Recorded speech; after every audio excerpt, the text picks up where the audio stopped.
1,5 tahun lebih, hampir 2 tahun saya sharing tentang dunia Shutterstock ini. Banyak belajar justru saya dari teman-teman semua.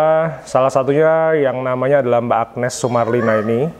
Saya akan sharing apa yang beliau katakan dan bagaimana perjuangan dia dalam berkarya di Shutterstock, dimana kita mesti sebaiknya meniru semangatnya. So stay tune, kita ketemu habis ini guys.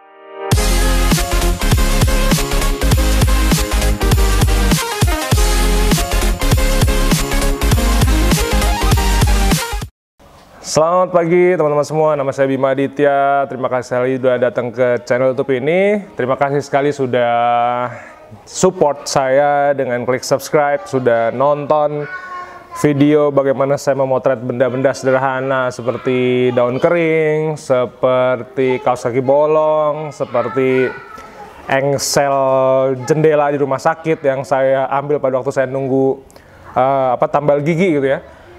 Banyak cerita inspiratif yang saya justru sebagai kontributor, saya sebagai fotografer, sebagai YouTuber itu, saya pikir kok malah saya yang belajar dari teman-teman semua. Jadi malah saya ngucapin terima kasih banyak. Saya nggak mengira bahwa ternyata saya bisa belajar sesuatu hal dari teman-teman semua. Saya mau cerita salah satu penonton di YouTube saya namanya Mbak Agnes. Suatu ketika dia bilang begini, "Makasih Mas Bima, pemula hadir," dia kasih tanda emoticon senyum. Akhirnya terjawab kebingungan saya selama ini dalam bahasanya, iki kudu ditunul, sing sebelah endi fokus, itu artinya, ini kalau mau fokusin tuh harus dipencet sebelah mana. Saya pengangguran mas, karena kondisi kesehatan nggak memungkinkan untuk banyak beraktivitas, alhamdulillah, dan dah nggak perlu kursi roda lagi sekarang, jadi dia pakai wheelchair. Nontonin vlog Mas Bima bikin saya semangat berkarya meski dalam keterbatasan. Saya pernah ketemu juga orang semacam ini. Intinya beliau itu supir, pekerjaannya supir, tapi beliau berhasil mendapatkan $1 pertamanya, kemudian $2 pertamanya, sampai dia bilang, "Mas, saya didodot borongan." Sebenarnya kalau kita ngaca dari si Mbak Agnes ini, 11 tahun yang lalu ketika saya belajar tentang internet marketing ya, khususnya kalau di ranah saya ya fotografi ya, tapi di internet kan gitu ya. Ada satu orang yang sangat menginspirasi saya, dia senior saya di kelas internet marketer, itu namanya Habibie Afsyah. Teman-teman boleh browse di internet siapa sih yang namanya Habibie Afsyah ini. Dia adalah senior saya di belajar bisnis internet, di mana beliau punya keterbatasan fisik sehingga dia harus seumur hidup di kursi roda dan hanya bisa menggerakkan 2 jari tangannya. Cuman orang yang tanpa excuse ini menghasilkan pada waktu itu ya, sekarang pasti lebih besar. Pada waktu itu Habibie ini menghasilkan $7.000 sebulan dari affiliate-nya di Amazon. Jadi dia adalah marketernya Amazon. Nah, kalau saya bilang bahwa si Mbak Agnes ini inspiratif gitu, karena saya tidak tahu apa yang terjadi dengan beliau, cuman berada dalam sebuah keterbatasan itu nggak enak ya. Saya aja matanya cacat karena silinder, ini udah kayak mata cacat menurut saya, itu tuh susahnya setengah mati gitu. Saya motret di Maldives, saya harus sampai tutup mata sebentar, saya bilang sama klien saya, just hold on a few minutes, it's like a blind spot, saya bilang gitu. Jadi karena saking panasnya, kalau mata silinder itu, kalau teman-teman yang mata silinder pasti ngerasain ketika terlalu panas atau nyupir mobil didim sama mobil atau kendaraan depannya, itu mata tuh sakit gitu. Ini Mbak Agnes ini sempat menggunakan kursi roda dan kemudian alhamdulillah sekarang udah enggak. Selamat Mbak Agnes. Tapi yang saya salut adalah dia mau belajar sesuatu, dia mau ngelakuin sesuatu tanpa ada excuse. Sama kayak cerita tentang Mbak Hana yang kemarin saya share. Ini orang keras kepala gitu sih. Kalau si Mbak Hana tuh dia coba terus sampai berhasil gitu. Nah, si Mbak Agnes ini daripada dia ngeluh, daripada dia nyalain Tuhan, daripada dia nyalahin dirinya sendiri, daripada dia nyalain orang lain, dia memilih untuk bersikap positif dan melakukan apapun. Sekali lagi, apapun yang bisa dilakukan. Mungkin pada waktu kemarin dari kursi rodanya. Dibandingkan salah satu komentator yang kemarin saya sempat share bahwa ini ngomong ngalor ngidul, ngomong apa sih nggak jelas itu. Satu, profilnya dia bukan profil asli. berarti ini adalah orang yang bersembunyi di balik keterbatasan dan ketidakmampuannya dia untuk nyacatin orang lewat anonymous name profiles, sehingga dia cuman lagi susah senengannya ngecepres di YouTube, lagi susah ngomongin orang. Mungkin nanti pemerintahannya Pak A diprotes, pemerintahannya Pak B diprotes, salah sedikit diprotes, semuanya protes. Jadi ini orang adalah penuh energi negatif. Tapi kalau kita belajar dari Mbak Agnes, di kursi roda guys, mau apa coba? Tapi di kursi roda dia buka YouTube, mungkin yang dipelajari salah satunya adalah channel Bima Aditya. Cuman dia pasti mungkin belajar channel memasak, dia belajar channel menjahit, dia belajar mungkin berkebun, dia mungkin belajar internet marketing, blogging, no matter what it is guys. That's blown away.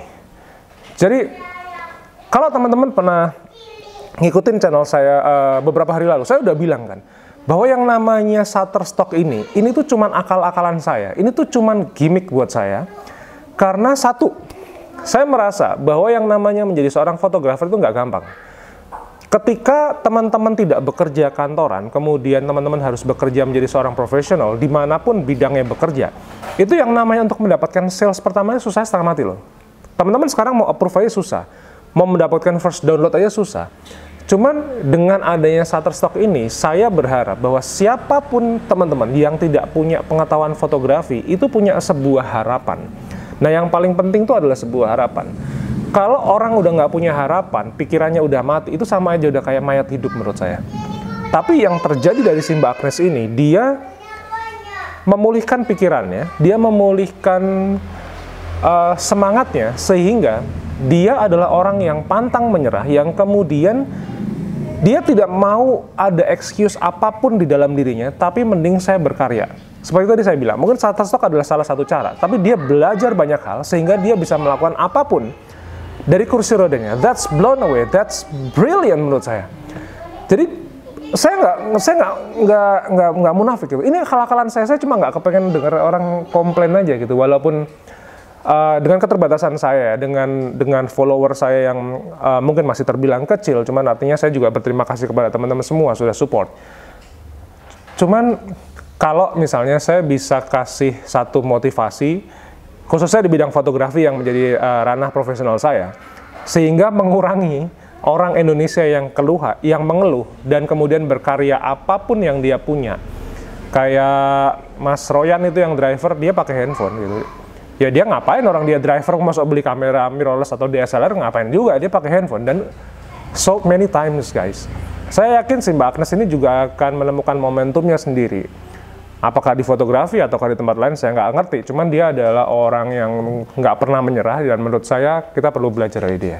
Berkali-kali saya bilang bahwa di saat saya nggak ada download, ada subscriber saya yang bilang, Mas ada download 10 sen, Mas ada download $40 dari footage, Mas ada download $8 dari foto gitu.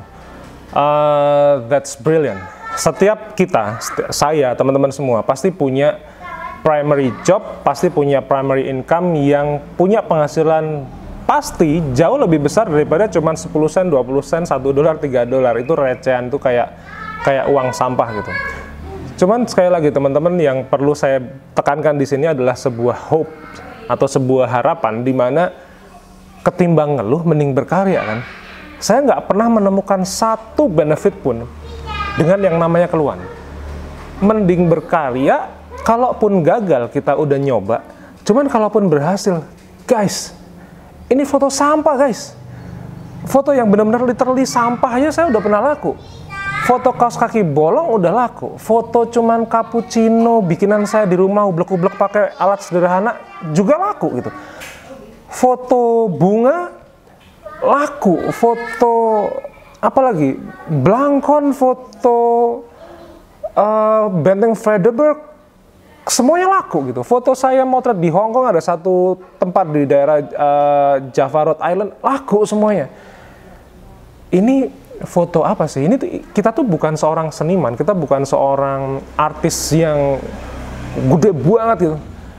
Ini foto pakai handphone guys. Foto oseng-oseng tumis kacang panjang aja laku gitu. Ini adalah sebuah harapan di mana siapapun kita itu sebenarnya punya satu intelijensi, punya satu kemampuan, kalau dia nggak kenal excuse lah ya. Ini bisa menembus batas. Jadi Shutterstock cuma akal-akalan saya. Channel YouTube ini tuh cuma akal-akalan saya aja, biar buat saya pribadi, buat teman-teman semua, daripada saya ngeluh, ayo berkarya. Kalau dari saya pribadi ya, pandemi 2 tahun itu menghancurkan yang namanya bisnis wedding saya. Saya masih ada 2, satu di Austria, satu di Venice, yang sekarang statusnya juga nggak jelas pemotretannya mau kayak apa, karena dia kirim inquiry jauh sebelum ya 2019 pertengahan lah, ketika belum ada pandemi ya, dia bilang, Bima, we will go to Hallstatt in Austria, so would you please to shoot for our pre-wedding shoot in Hallstatt. Dia bilang begitu. Yang satu lagi ke Venice, satu tempat yang saya juga belum pernah kunjungin, sama kayak saya dulu motret di Hong Kong, saya motret di Singapura, di Maldives, saya juga belum pernah datengin itu. Cuman daripada saya ngeluh sama Tuhan, daripada saya ngeluh sama siapapun, termasuk pandemi ini, terus saya ngeluh gitu. Emang saya kalau pakai ngeluh, saya bisa kasih makan Nina sama anak-anak saya? Enggak, guys. Yang bisa saya lakukan adalah saya memotret, saya shifting dari wedding, saya motret untuk Shutterstock. Masalahnya pandemi ini kan turisme juga ancur. Ya, kalau misalnya dulu di zaman saya masih sebelum pandemi ya, saya nggak ada wedding, saya earning ribuan dolar saya dari Airbnb saya, dari coffee shop saya gitu. Jadi saya motret nggak motret, saya tetap dapat duit. Udah ada videonya gitu, $2.000 tanpa saya harus memotret, itu udah ada videonya gitu. Jadi saya pikir $2.000 cash profit net in the table bukan sebuah angka yang kecil. Apalagi saya hidup di Jogja, saya nggak punya lifestyle yang hidup hedon segala macam gitu. Cuman ketika pandemi, wedding hancur, terus kemudian tourism, hotel saya juga collapse semua, saya minus ratusan juta dalam waktu 1 tahun, hampir 1 M. Terus mau ngapain? Saya mau keluh, saya mau mengeluh juga gitu. Emang saya bisa kasih makan anak istri saya dengan mengeluh gitu? Saya yakin nggak bisa. Maka dari itu, yuk kita belajar dari yang namanya Mbak Agnes Sumarlina ini. Ini ceritanya saya angkat di YouTube biar teman-teman juga bisa paham bahwa saya belum pernah ketemu Mbak Agnes, teman-teman juga belum pernah ketemu saya pribadi. Cuman ini ada satu sosok inspiratif yang bisa saya share. Dia berarti mengalami sebuah kendala dalam fisiknya. Cuman kalau dia ngeluh, emang terus dia bisa menafkahi dirinya sendiri. Mungkin dia punya tanggung jawab terhadap keluarga. Emang dia bisa kalau ngeluh? Nggak bisa. Yang dia bisa lakukan adalah membuka pikirannya dia, kemudian bekerja. Kalau buat teman-teman yang pernah baca buku jualan foto dengan Shutterstock saya, itu pasti isinya bukan cuma ngalor ngidul, itu isinya cuma ngebluffing doang, dan saya bilang bahwa itu teori paling basic, karena inti dari e-book itu tuh cuma ngomong kenapa kita sebaiknya jualan foto daripada menemuin hard disk. Intinya cuma itu. Cuman di dalam buku itu saya cecer terus, ayo jualan, kenapa alasannya ini saya kasih tahu semua. Kalau buku yang Shutterstock itu isinya kan udah tentang teknikal. Jadi karena buat saya, kalau orang yang sudah baca buku Shutterstock, dia mentalitinya udah tahu kenapa harus jualan, kenapa saya motret nggak proof nggak sold gitu. Makanya saya ajarin teknikalnya gitu. Guys, foto sampah guys, sekali lagi guys, ini foto sederhana yang teman-teman juga pasti yang nonton juga udah pada tahu bahwa foto yang sangat serius gitu nggak approve. Tapi foto yang selengean gitu approve, mending approve, sold lagi guys. Itu tambah amburadul lagi gitu kalau dari sisi bisnis. Maka dari itu ya ayo kita berkarya aja. Jadi kita stop komplain, stop keluhan, kita berdoa kepada Tuhan kita masing-masing, kita berkarya. Kemudian ya lakukan yang terbaik. Keluarga kita, anak istri kita, suami segala macam, istri segala macam, saya pikir lebih seneng kalau lihat kita itu berkarya daripada kita komplain. Jadi begitu. Saya ucapin terima kasih banyak sekali lagi buat Mbak Agnes Sumarlina yang sudah kasih inspiratif ke saya di sini, kasih komentar ke saya. Teman-teman boleh share juga. Silakan komentar di bawah. Apa sih yang membuat Shutterstock ini menjadi sebuah nilai lebih buat teman-teman semua? Saya tahu teman-teman kaya, punya uang banyak, tapi kenapa masih mau respect dengan angka kecil ini? 1.400 perak guys. Itu buat beli es teh manis di warung Lotte sebelah rumah saya aja nggak cukup gitu. Maka dari itu, saya terima kasih. Teman-teman justru ngajarin saya hari ini. Mbak Agnes juga, teman-teman yang lain juga justru ngajarin saya tentang motivasi yang sangat besar, sehingga saya justru makin semangat lagi berkarya di fotografi. Saya motret, saya sharing di sini, saya lakukan hal yang terbaik di dunia ini untuk anak istri saya. Jadi sekali lagi stay tune, klik subscribe, follow Instagram saya, linknya ada di bawah. Teman-teman yang butuh referensi tentang alat-alat fotografi apa aja yang saya pakai, termasuk DIY box yang lebih proper daripada kotak sakral saya, Itu semua link description-nya, info speknya ada di bawah semua, teman-teman bisa cek. Stay tune guys, kita ketemu di video besok pagi.